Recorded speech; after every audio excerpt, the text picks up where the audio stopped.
เท้าใส่ทำไมหน้าเข้าเลย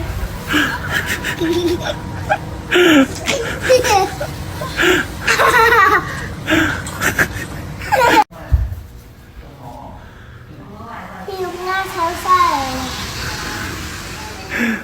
ทำไมหน้าเข้าเลย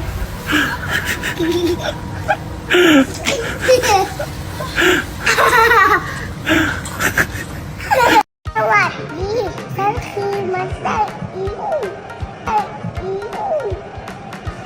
สวัสดีครับขอเข้าบ้านหน่อยนะขอเข้าบ้านหน่อยนะ โอเคเข้ามาเลยครับ